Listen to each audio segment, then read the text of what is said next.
Hello everybody, and welcome back to another video. As you guys can tell, this video is a little bit different, but don't be scared. It's just a story time. So I'm gonna be giving you guys a Halloween story time. I hope you enjoy it. So as you guys can see, I'm kind of setting the mood with the flashlight Halloween story time kind of thing. But don't be scared. It's just a story. So this story takes place a couple years ago. I was around 10, possibly 11. It was Halloween night. We lived in this neighborhood, pretty nice neighborhood, but I had a friend in that neighborhood who lived really close to me, and his dad was like a paranormal ghost hunter, believe it or not. Like, I'm not even joking. His dad was like a ghost investigator or whatever, and his dad is like a ghost investigator, right? And apparently his own house is haunted. I was like, no way, like, what? I didn't believe him. But on Halloween night, we decided, why don't we do some ghost hunting of our own? We were gonna copy what his dad does, because his dad has all the equipment, because like he's literally like a ghost hunter. If you've seen Ghost Adventures, you know, like they have those like all the different stuff to like talk to the ghosts and stuff. We decided on Halloween night that it was time to do some ghost hunting of ourselves, like I just said earlier. It really wasn't that busy. Our neighborhood like flooded with people or anything like that. It was really quiet and calm. So around 8 o'clock, like when the street lights go off and stuff like that, we decided to go into his house and start our investigation. He lives in a really big house. It was like almost a mansion. I don't want to sound like I lived in a nice neighborhood or anything, but he lived in a really big house. There was a lot to explore.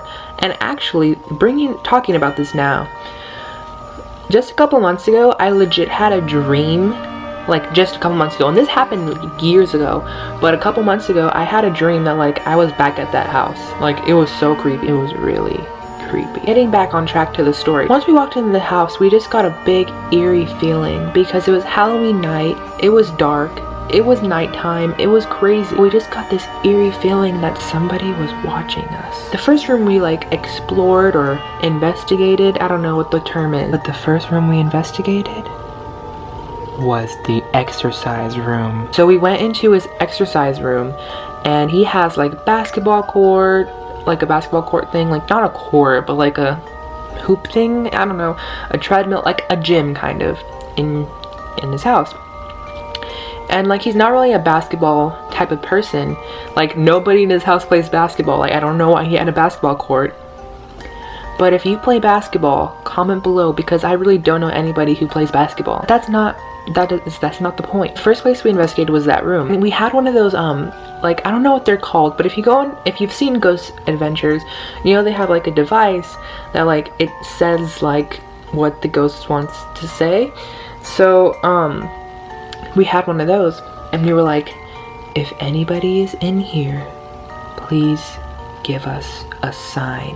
And right after we said that, the machine said, just said no. And come on, ghost, you have to be smarter than that. If you don't want to give us a sign, why are you gonna say no? The ghost was a little bit not correct. Me and him were super terrified. We were like, oh my god, this machine just said no. Like, I didn't believe that his house was haunted. I didn't believe in ghosts at this time. But after this whole experience, I'll never forget. The next room we explored was the living room. We went into his living room, and it was so dark. Do you want to know what it looked like? Hold on. It looked like this.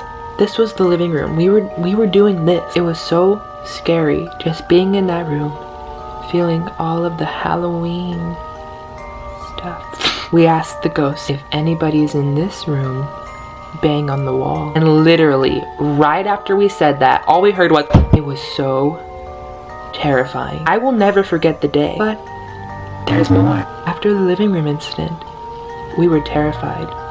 We didn't want to continue anymore because that was a really loud bang. We walked upstairs into his bedroom. We asked again, if there are any ghosts in here, give us a sign. And literally, we heard a whisper in our ears. Like, it was so quiet, it was so weird, but we heard a whisper, and it said, get out. Get out! It was so scary. I'm literally getting chills just thinking about it. We were in his bedroom. In the other room, we heard a door shut. It was so scary and terrifying. That was basically all that happened inside of the house. That night, when I went to sleep, I had a big nightmare. I had a nightmare that a ghost came into my room and killed me. It was so...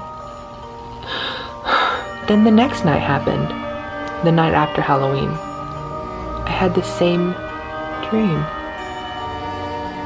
I dreamed the same dream for 3 months. I decided it's time for me to go to a psychic. So I go to a psychic. Her name was Raquandra. And Raquandra told me, "You're being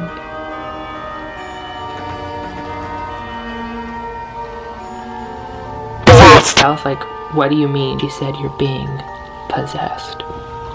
She did a ritual on me and it was like this. And after that ritual, I was safe. After that ritual was pretty much all okay. So that is my Halloween story time. I hope you guys enjoyed my Halloween video. I hope you kind of got a little bit scared, a little bit, you know, I don't know. I hope you got a little bit of chills and I hope it creeped you out just that tad bit. So I couldn't film a video last week, but the theme last week when I couldn't make a video was apples. So if you guessed apples on a video, good job to you. But other than that, I hope you guys enjoyed my Halloween video. Try to guess the theme below. It is not what you think it is. I will give you that hint. But like I said, I hope you guys enjoyed this creepy video and I'll see you guys next time. Peace out.